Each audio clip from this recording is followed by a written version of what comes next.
اچھا سر، پاناما جج اس وقت کے جسٹس اعجاز افضل خان نے کہا تھا ایسا فیصلہ دیں گے صدیاں یاد رکھی جائیں گی. یہ صدیوں یاد رکھنے والا کس لحاظ سے فیصلہ ہے؟ یہ پاکستان کی تاریخ کا پہلا فیصلہ ہے جس میں ایک جج نے فیصلہ لکھتے ہوئے شعر و شاعری کا سہارا لیا اور ایک فیصلہ لکھ دیا. بندے کو انہوں نے پکڑا پاناما میں اور جس وقت فیصلہ دیا تو اس میں کہا جی ایک اقامہ ہے، اس میں آپ نے تنخواہ نہیں لی، ایک بندہ ملک سے باہر ہے، اپنے بیٹے کے ساتھ ہے، بیٹے کی ایک کمپنی ہے، تنخواہ لے نہ لے. وہ جب اس وقت 8 سال تک وہ جلا وطن ہے تو تم یہ تو ٹائم کیلکولیٹ کرو. جب مجھے نیب نے کہا جی یہ چیزیں، میں نے کہا میں 8 سال سعودی عربیہ رہا ہوں، میں نے اپنے والد صاحب کے یہ فلاں اکاؤنٹ میں نے ان کو پیسے بھیجے، یہ میرے والد کے وائٹ منی ہے. ٹھیک. اعجاز افضل کو چونکہ ایک مجبوری تھی، اس کی پروموشن چیف جسٹس جب بنا تو لالا افریدی مرحوم چلے گئے، اس وقت کے جو جج تھا اس کے پاس چلے گئے، جسٹس افتخار کے پاس. وہ جسٹس افتخار چودھری زندہ ہے، ان کو کہا یہ پہلا جج ہوگا جس پہ پورا صوبہ سٹرائک کرے گا. Chief justice Peshawar high court تھا، انہوں نے اٹھا کے سپریم کورٹ میں لے آئے. اب ان سے یہ پوچھا جائے اعجاز افضل صاحب، آپ کو ایک ایف آئی آر دکھائے گی، فیض حمید نے دکھائی کہ اگر تم نواز شریف کے خلاف فیصلہ نہیں کرو گے تو مکھن شاہ کو پھلہ تھانہ میں تمہارے بھائی نے پیسے دے کے ایک بندے سے مرڈر کروایا ہے، اور وہ اقبالی بیان بھی اس کو سنا دی. اس نے کہا جی کہاں فیصلہ کریں؟ انہوں نے کہا جی فیصلہ ہم لکھیں گے، دستخط تم نے کرنے. بات یہ ہوئی تھی، وہ میرے پاس حقائق موجود ہیں. اس کا بیٹا ایک زمین پہ قبضہ کرتے ہوئے شاؤٹ کرتا ہے، اوئے سنو ہم نے نواز شریف کو نہیں چھوڑا، آپ کیا چیز ہو. دوسری گواہی یہ آ گئی. یہ وہ ججز ہیں جن کی کہیں نہ کہیں کمزوریاں تھیں، کسی کی فلم تھی، کسی کا سکینڈل تھا، کسی کی کرپشن تھی، کسی کا بھائی قتل میں ملوث تھا. کل آپ نے دیکھا ہمارے قائد نے کہا کہ شیخ عظمت نے کہا کہ میری فلاں رشتہ دار کو پروموٹ کرو، کمیٹی نے نہیں کیا، اس نے کہا اڈیالہ میں بڑی جگہ ہے. یہ دیکھیں نا، یہ بڑی زیادتیاں ہوئی ہیں اور لوگ اپنی ذاتی انا کے لیے کر رہے ہیں.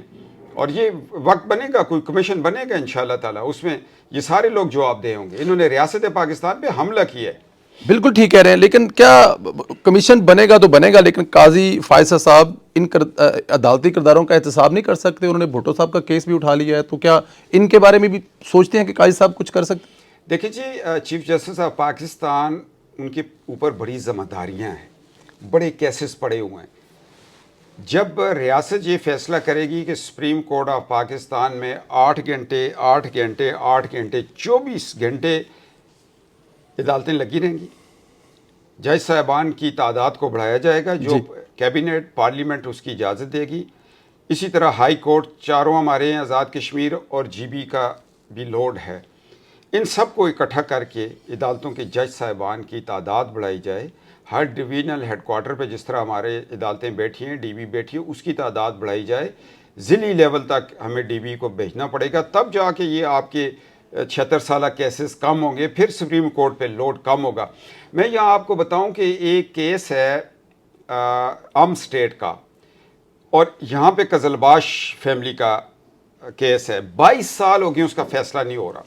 ہائی کورٹ نے مظاہرین کے حق میں فیصلہ دے دیا ریاست عام کے نوابوں کے خلاف کہ یہ اپنا کلیم واپڈا سے لے چکے ہیں. ہائی کورٹ کا فیصلہ 22 سال ہو گئے، تاریخ ہی نہیں نکل رہی.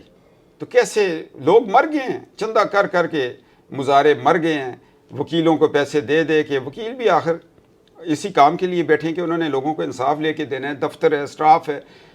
اور 22 سال ہماری تاریخ نہیں نکل رہی ہے، تو لوڈ ہے نا عدالتوں پہ.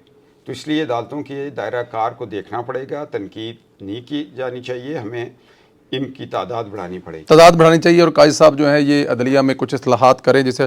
اچھا سر، کراچی میں جب آپ کا کمرہ توڑا گیا، ظاہر ہے وہ عمران خان صاحب اور جو بھی اس میں ٹولہ شامل تھا، لیکن اب تو بند کمروں کی کہانیاں خاور مانی کا سنا رہے ہیں. کیا یہ قدرت کا نظام ہے، مکافات عمل ہے سر؟ میں یہ سمجھتا ہوں کہ یہ کسی کی جرت نہیں تھی. فیض حمید اور ڈائریکٹ باجوہ تھے کہ صفدر کو گرفتار کرو. مجھے رات کو خبر تھی کہ انہوں نے ایف آئی آر بھی کر لیا اور یہ آئیں گے گرفتار کرنے. میں تیار بیٹھا ہوا تھا اور مجھے کچھ دوستوں نے کہا کہ جی آپ کو ہم گاڑی میں بٹھا کے تو رحیم یار خان پہنچا دیتے ہیں. اچھا جی. میں نے کہا یہ کبھی بھی نہیں ہو سکتا، صفدر بارڈر سے کبھی پیچھے نہیں آیا. بالکل صحیح. اور میں تو نیچے، میری کوشش تھی میں نیچے لاؤنج میں تیار بیٹھوں، آؤ بھائی مجھے لے چلو. وہ آئے, دروازہ توڑ دیا. میں نے کہا ٹھہرو بھائی, ابھی نماز وضو کرتا ہوں تازہ, میں آ رہا ہوں.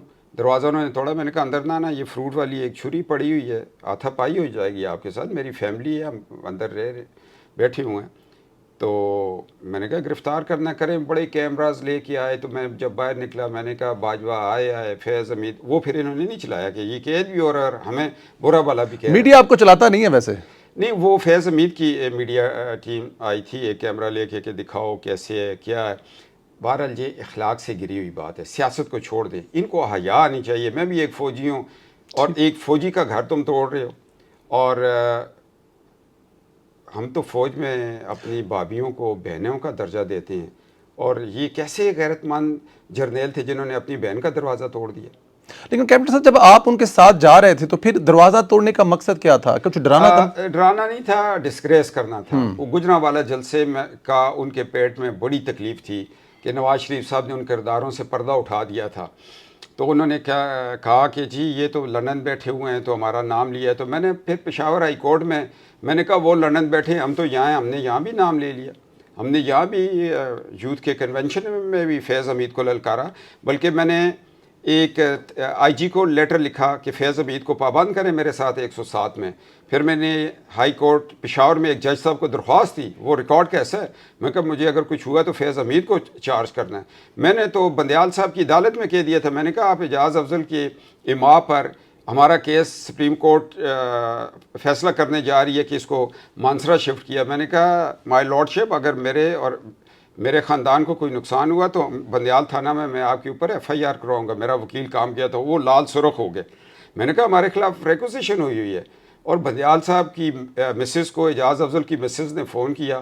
یہ تو حالات ہیں, اس ملک کی عدالتیں بیویوں کے فون بیویوں کو پہنچتی ہیں تو وہ عدالتیں فیصلے کرتی ہیں. بندیال صاحب نے ہمارا کیس اٹھایا, پشاور سے ایبٹ آباد بھیج چھوڑا, اور 3 سال سے اعجاز افضل کا بیٹا بی بی اے پہ کوئی فیصلہ ہی نہیں ہو رہا. بالکل یہ طریقہ کار ہے ہمارے ملک کا. ہمارے جو ججوں کے سامنے کھڑے ہو کے بات کر سکتے ہیں کہ بندیال صاحب آپ کو میں چارج کروں گا اگر ہمارے خاندان کو نقصان ہوا. تو میرے بھائی جو آنریبل ممبر تھے انہوں نے کہا نہ صرف چارج کریں گے, جب بدلہ لیں گے تو اس میں آپ سے بھی بدلہ لیں گے. آپ سے بھی بدلہ لیں گے. سر 9 مئی کے مقدمات کے ملٹری کورٹس میں ٹرائل کا آج سپریم کورٹ سے اجازت مل گئی ہے. آپ سمجھتے ہیں کہ یہ 9 مئی والے جو اس میں ملوث ہیں ان کا ملٹری کورٹس ہی ہونا چاہیے؟ میں یہ سمجھتا ہوں کہ اگر یہ مکتی بانی تحریک کا پارٹ 2 عمران نے شروع کیا تھا, اگر اس طرح ہماری تنصیبات پر, میری تو چوتھی نسل فوج میں, میرے ایک تایا 8 FF میں انہوں نے 1946 میں کمیشن لیا تھا, جب مسلمان سوچ نہیں سکتا تھا بر صغیر میں کمیشن آفیسر بننا. ہماری وردی پہ انہوں نے حملہ کیا. ہمارے نشان حیدر میجر اکرم شہید کی میں یونٹ سے ہوں, اللہ نے مجھے یہ موقع دیا کہ میں 4 FF میں کمیشن لیا, جس کو پرانا تنپور بونجا کہتے ہیں. جی, ہم تو اس کی تصویر کی طرف پیٹ کر کے نہیں چلتے تھے کہ یار نہیں یہ نشان حیدر, اور ان کی تصویریں گرانے کا کیا یار, آئندہ نسل کو کیا پیغام دیتے ہو؟ جو ملک پہ کٹ مریں گے تو ان کی تصویروں پہ ڈنڈے برسائیں گے. جہاد فی سبیل اللہ والی فوج ہے, اس کی مونوگرام کے اوپر آپ چڑھ بیٹھے ہیں, GHQ پہ آپ نے حملہ کیا. آپ تو چلے گئے حملہ کر کے, انڈیا کا وہ ایجنڈا جو اس نے بنگلہ دیش میں پورا کیا تھا آج یہاں پورا کر رہا ہے. آپ نے کس کو خوش کیا؟ اور اس پہ سخت طریقے سے ہینڈل کرنا پڑے گا. ملٹری کورٹس میں بھی ہوگا کیونکہ انہوں نے دفاع پاکستان پہ حملہ کیا, اور وہ فوج جس نے 3 جنگیں لڑی, 1948 لڑی, 65, 71, اور آج بھی سیچن گلیشیئر پہ دنیا کی مہنگی ترین جنگ یہ فوج لڑ رہی ہے. بھائی ایک جوان جو اوپر بیٹھا ہے, اوپر آسمان ہے, سامنے دشمن ہے اور نیچے برف پہ, اس کو آپ کیا میسج دے رہے ہیں کہ ہم GHQ پہ حملہ کر رہے ہیں؟ یہ ظلم ہوا. ایسا ہماری 76 سالہ تاریخ میں نہیں ہوا کہ اپنی فوج پہ کوئی دوڑ چڑھاؤ.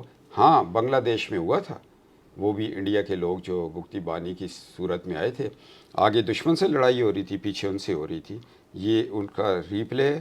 اگر اس پہ کڑا احتساب نہ ہوگا تو پھر ہمارا دفاع مزید کمزور ہوگا. لیکن کیپٹن صاحب ان کو 3 مہینے کے بعد موقع ملا صحافیوں سے بات کرنے کا عمران خان صاحب نے, تو انہوں نے تو باقاعدہ دھمکی لگائی ہے کہ انہوں نے جو بنگلہ دیش بنانے والے کا کیا کر لیتے جو میرا کر رہے ہیں. تو وہ انڈائریکٹ ڈائریکٹ تو کچھ اسی قسم کی باتیں نہیں کر رہے سر؟ دیکھیں یہ نہیں ہوتا کہ بنگلہ دیش بنانے والے کا کیا ہوا, چلیں ہمارے قانون نے نہیں کیا، ہماری کسی حکومت نے نہیں کیا، انتقام میں قدرت سے کوئی نہیں بچا جس نے بنگلہ دیش بنایا یا پاکستان کو توڑا۔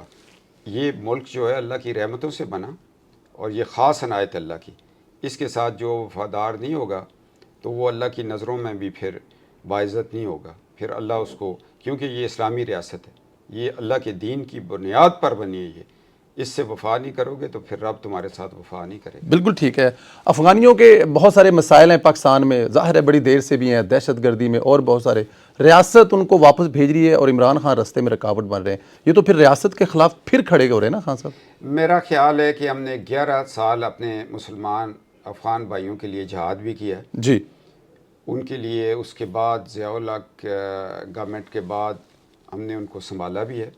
یہ چیزیں ہوتی ہیں پارلیمنٹ میں ڈسکس کرنے کی، اور جو قومی لیڈر ہوتے ہیں وہ فیصلے کرتے ہیں، اور جب یہ الیکشن ہو جائے گا، ایک حکومت بنے گی، وہ افغان بھائیوں کے متعلق جو بھی انہوں نے فیصلہ کرنا ہے وہ کریں گے، اور حالات کو دیکھ کے کریں گے، ان کے ساتھ بیٹھ کے بات کریں گے۔ تو یہ اس سے کوئی سیاسی فائدہ نہیں لینا چاہیے کہ جس طرح عمران صاحب کوشش کر رہے ہیں، اور ریاست کا اپنا ایک قانون ہوتا ہے، اپنا ایک طریقہ کار ہوتا ہے۔ اب دیکھیں بعض ممالک ہیں وہاں 5 سال رہو تو آپ کو پاسپورٹ دے دیتے ہیں، جی بعض ممالک ایسے ہیں جہاں آپ 100 سال رہو آپ کو پاسپورٹ نہیں بالکل ملتا۔ اپنے اپنے ریاست کا قانون ہے، اس قانون کے مطابق پھر فیصلہ ہوگا۔ بالکل ٹھیک ہے۔ ہم تو مسلمان ہیں، ہمارے سامنے تو مہاجرین ہیں، ہجرت کرنے والے اور انصار ہیں، کیسا ایک معاشرہ بن گیا تھا، اس پہ بات ہوگی، مگر حالات، رپورٹس پارلیمنٹ میں ڈسکس کر کے یہ چیزیں ہونی چاہیے، جو انشاءاللہ 2-3